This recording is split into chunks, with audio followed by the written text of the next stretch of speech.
一個家庭最可怕、最可悲嘅唔係冇錢，而係家人之間嘅精神虐待。精神虐待其實同家暴一樣令人痛苦㗎，會令人想逃避。呢種精神虐待會觸發人嘅自卑感同悲觀嘅情緒，嚴重嘅焦慮、抑鬱成疾者會有自殺嘅傾向㗎。精神折磨係加害人以辱罵、貶低、威脅、挖苦、跟蹤、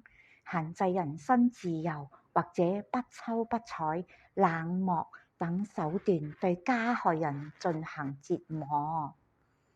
使受害人產生屈辱、恐懼、無助、自卑、極度痛苦等心理反應。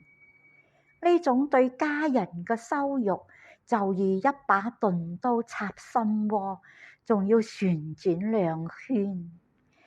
一個家庭中，如果常常出現抱怨嘅話語，咁呢個家就唔會溫馨，